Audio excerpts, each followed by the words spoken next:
Bon, on va parler d'une rumeur, là, d'un truc qui est en train de faire le tour des réseaux grâce à un historien et diplomate. Il s'appelle Louis Blin. Il travaillait auparavant pour l'Arabie Saoudite, tiens donc, et maintenant, en Big 2025, il nous déclare haut et fort que, comme vous l'avez vu dans le titre et la miniature, Napoléon serait selon lui, enfin c'est même pas serait, c'est il était, hein, donc il en est sûr, Napoléon était un immigré musulman et il s'appelait Ali. Ouais, bon, c'est le bordel, laissez tomber, je sais pas ce qu'il a dans la tête lui, mais on va écouter, vous allez voir, c'est assez désastreux et catastrophique. Voilà, on fait souvent de Napoléon un Français d'origine corse. Il n'était ni français ni corse. Est-ce que Bon, déjà, ça commence mal, hein. Pour ceux qui savent pas trop situer, Napoléon, il est né quelques années après que la Corse ait été rattachée au royaume de France. Donc, ça en fait un Corse italien, hein, un Italo-Corse français. Voilà. C'est déjà rien que là, ça se barre en couille. la famille de Napoléon a pu avoir des origines sarrasines, arabes? Ses lointaines origines étaient probablement sarrasines ou morts, on ne sait pas d'où, mais en tout cas, il y avait dans ses gènes quelque chose qui le portait vers l'Orient. Donc pour lui, il avait, on dit toujours, on écrit et c'est rabâché que les modèles de Bonaparte jeune, puis ensuite de Napoléon, c'était Alexandre le Grand et César. Mais en fait, le seul modèle qui tienne vraiment, et depuis d'ailleurs son adolescence, c'était le prophète Mohammed, avant. Vous avez bien entendu, hein. Les modèles de Napoléon, ce ne sont pas César ou Alexandre le Grand. Ah, non, c'est Mahomet. Ah, c'est incroyable. Alors, encore une fois, pour ceux qui ne savent pas, Napoléon a été dans une école militaire. Je ne sais plus laquelle, je sais plus dans quelle école il a été, mais il est parti dans une école militaire. Dans cette école militaire-là, il a étudié les stratégies militaires, notamment grâce à trois personnages illustres, Jules César, Alexandre le Grand et Sun Tzu. Voilà, Sun Tzu, je ne sais jamais comment prononcer son nom, mais c'est l'écrivain célèbre de l'art de la guerre, voilà, l'écrivain chinois. Il a étudié ces trois personnes-là, c'est ce qui a forgé sa stratégie militaire, et en plus de ça, c'était quelqu'un d'assez intelligent et avec une très bonne mémoire, donc il a retenu absolument tous les cours. Bref, bon, et pour faire un portrait global, hein, Napoléon, on peut lui reprocher beaucoup de choses, vraiment beaucoup de choses, hein, notamment le côté dictateur, le côté il est arrivé, il s'est auto-couronné, hein, faut quand même avoir un moulax de malade mental pour s'auto-couronner, mais à côté de ça, moi je l'adore Napoléon pour deux choses. La première, c'est pour ce qu'il a fait à l'Europe, voilà, il a posé ses grosses burnes de français sur la table et les a mis sur le front de tous les Européens, il leur a dit ah, toi là-bas, là, tu bises mes pieds, s'il te plaît. Voilà, il a mis l'Europe à ses pieds. Et oui, c'est ça la puissance française. Et également, derrière, il a fait quand même beaucoup de choses très très bien pour la France, hein, notamment au niveau de l'État, en gros de la gestion de l'État, de l'administratif. Bref, il y a eu pas mal de choses bien, il y a eu beaucoup de choses mal aussi à côté, mais il est monté très très haut, très vite, et redescendu très très bas également très vite. C'est ça qui est assez fou. Et en une dizaine d'années, il a mis l'Europe à ses pieds, hein. Il a mis l'Europe au pied de la France. La Grande Armée était l'armée la plus performante au monde à cette époque-là. Bien au-dessus... Pourquoi j'ai cliqué à côté? Bien au-dessus de l'armée britannique ou espagnole. Donc bref, Napoléon, c'est quand même un personnage illustre. On a beaucoup de choses à lui reprocher, ça c'est sûr. Mais non, il idolâtrait pas Mahomet ou je sais pas qui, hein.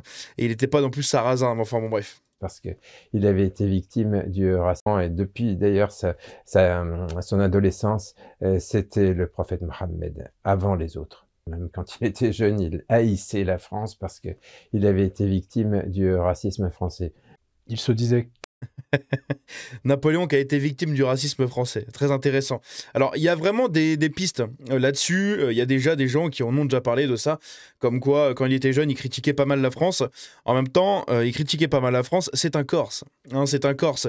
Le rattachement de la Corse à la France ne s'est pas fait d'une bonté de cœur non plus, hein. Ça a été assez douloureux, on va dire, pour beaucoup de Corses. D'ailleurs, le mouvement indépendantiste corse est actuellement toujours hyper fort, et c'est l'un des plus gros mouvements indépendantistes au sein de la France, bien au-delà du mouvement indépendantiste de la Bretagne, par exemple, qui est au final un peu plus anecdotique qu'autre chose, puisque la France, la Bretagne s'est vraiment bien intégrée dans le royaume de France au fur et à mesure, mais la Corse a toujours été très très indépendante, a eu toujours des grosses volontés indépendantes. Donc quand tu as un mec qui naît seulement quelques années après que la Corse ait été rattachée tout simplement à la France, eh bien oui, il y a eu au début un peu de critique de Napoléon envers la France.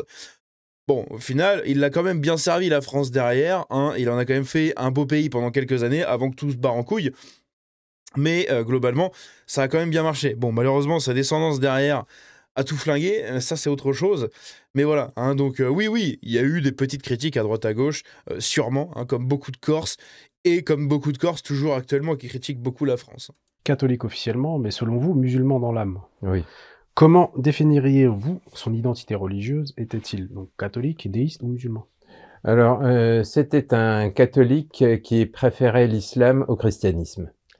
Donc, c'était un immigré musulman qui était catholique par devoir et musulman par passion. On considérait un peu comme un métier. C'est ouf quand même de bander et de sucer à ce point les Arabes et les musulmans, hein. C'est quand même, on arrive à un point là, au point de nous faire passer Napoléon pour un bédouin du XIIIe siècle, perdu au milieu du siècle, enfin à la fin du siècle des Lumières. Et enfin, bon, bref, ça n'a aucun putain de rapport. C'est un truc de malade mental. Le nombre de conneries qui sont dites dans ce truc-là, on n'est qu'à 1 minute 21 et c'est déjà le bordel, hein. C'est déjà le bordel. Là, il n'y a rien qui va. Napoléon critiquait beaucoup la religion. Voilà, il critiquait beaucoup la religion. Je pense pas qu'il était soumis à l'islam, hein. Je ne pense pas. Loin de là, bien évidemment. Donc non, c'est assez ridicule. Enfin bon. C'est que, enfin, c'est tout. Catholique par devoir, oui peut-être, mais il était sûrement plus athée à la limite, plutôt que musulman, hein. Juste, il n'était pas arabe aux yeux des Français. Donc, il avait Ouais, ça bégaye fort là. la conviction qu'on pouvait changer de religion sans changer d'âme, hein. Il avait la conviction que les monothéismes étaient compatibles. Donc, c'était bien aux Français qu'il s'adressait. Il leur disait, oui, moi je suis musulman, il le proclamait, il le répétait, et pourtant, il n'avait absolument rien à gagner à Paris en le faisant. Il a probablement donc à l'époque était charmé par la récitation de la Bourda, hein, d'après ce que j'ai compris, c'est presque certain. Et à la sortie de ça, il a dit, je m'appelle Ali, hein. Donc il s'est probablement converti. Oui, c'est bien connu, il s'appelait Ali al-Mustafar al-Napoléoni Bonaparto. Voilà, c'était son vrai nom. Ah oui, c'est de Bonaparted. Oula, non, pas Bonaparted. Oula. Je voulais faire un mélange de Bonaparte et Mohamed. Ça fait Bonaparted. Ouais, non, peut-être pas quand même, hein. Bon, enfin, bon, bref. Le niveau de connerie est quand même incroyable. Et il y a vraiment des gens qui vont gober ça, hein. Il y a des gens qui vont l'écouter et se dire ouais. Il a tellement raison. Ah ouais, c'était incroyable. En fait, Napoléon, c'était un bédouin. Aïe. Mon Dieu. Donc je vous le rappelle, hein, Louis Blin, c'est quelqu'un qui a travaillé pour l'Arabie Saoudite, hein, avant de revenir en France. Bon, il a été acheté, hein, par l'Arabie Saoudite, hein, globalement. C'était un peu ce qu'on peut ressentir à travers ces trucs-là. D'ailleurs, Il y a une certaine naïveté là-dedans. À ce titre-là, d'ailleurs, aujourd'hui, certains membres de l'extrême droite affublent l'ancien maire de Bordeaux. Oui, Alain Juppé. Oui. Il l'appelle donc Ali Juppé pour se moquer de lui, alors que Oui, Ali Juppé, oui. Bah oui. L'empereur des Français s'appelait lui-même Ali Napoléon. Voilà, mais malheureusement, la mémoire de Napoléon est sélective. En fait, je pense que c'est un sketch, hein, c'est pas possible. À un moment, au début, j'y croyais et tout, hein, je pensais qu'il était sérieux, hein. Mais à la fin, non, c'est pas possible. C'est un sketch, je pense. Tu peux pas être autant perché que ça, quoi. Ah, quoique si, il y a Sylvain Durif quand même. Ouais, j'avoue. Non, les islamophobes peuvent proclamer leur passion pour Napoléon, ce qui est complètement absurde, puisque par définition, un islamophobe ne peut pas Donc ça, c'est le livre que lui a écrit. Napoléon et l'islam. admirer Napoléon. Hein. Quelqu'un qui admire Napoléon doit être islamophile, sinon il se moque du monde. À moins de dire Quelqu'un qui aime Napoléon doit sucer l'islam. Ah. Pierre-Jean Chalençon, je sais pas si tu me connais, j'en sais rien. Si jamais un jour tu passes par cette vidéo, t'as plus qu'à sucer les musulmans là maintenant. Hein. T'as entendu ce qu'il a dit le monsieur, hein? que bon, il faut croire à ce que disait Napoléon, sauf quand il parle d'islam. Mais ça tient pas debout. Donc si on veut être fidèle Non, c'est toi qui tient pas debout, c'est ton discours, c'est tout ce que tu fais qui tient pas debout, mon ami. Hein. à la mémoire de ce Français qui est probablement le plus célèbre de tous, eh bien, il faut être islamophile. Et il est plus célèbre, et oui, parce qu'il a enculé tout le monde. Hein. Il a enculé le monde entier.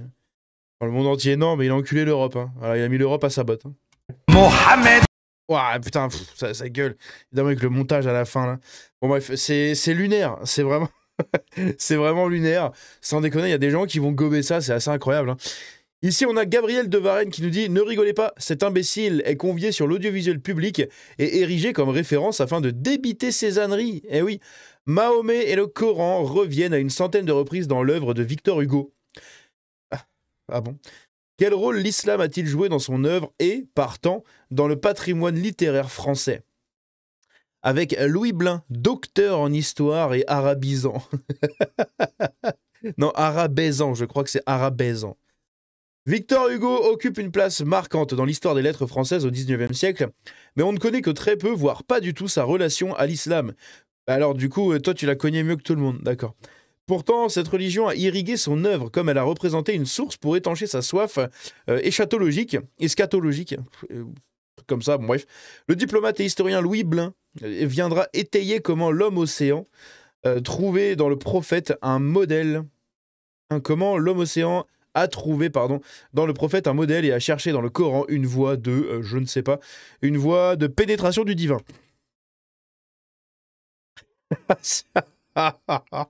Aïe, aïe, aïe, aïe, aïe. Qu'est-ce qu'ils disent les gens là-dessous, là? Qu'est-ce qu'ils disent? Je suis curieux. Je suis curieux de voir ça. Historien, diplomate et travelo les week-ends. Plus le mensonge est gros, plus on le croira. Eh oui. Un historien à peine orienté.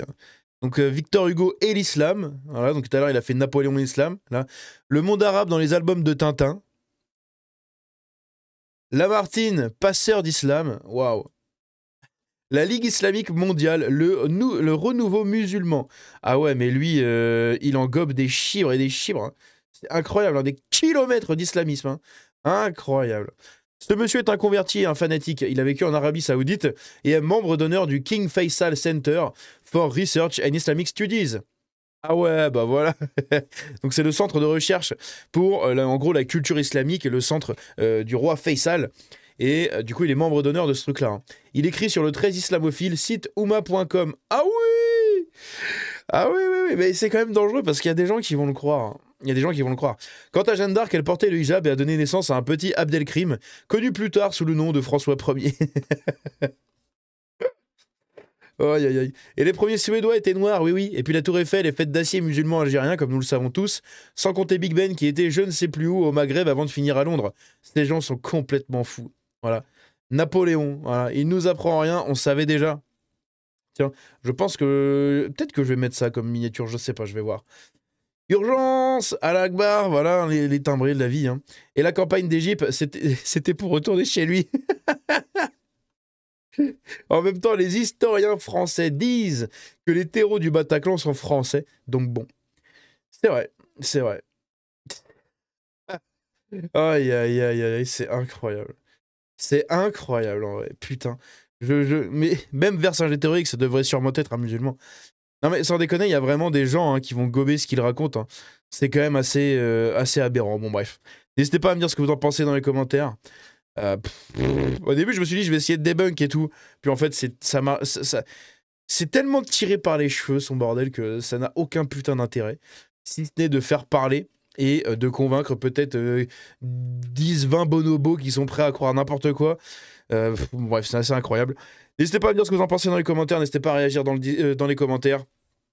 À lâcher le petit j'aime, le petit partage et le petit boost sous la vidéo, à rejoindre le Discord, le canal Telegram également que vous retrouverez dans la description à partir de maintenant. Et oui, il y a un canal Telegram et les réseaux globalement dessus. Bref, on se dit à la prochaine. C'était Django. Ciao.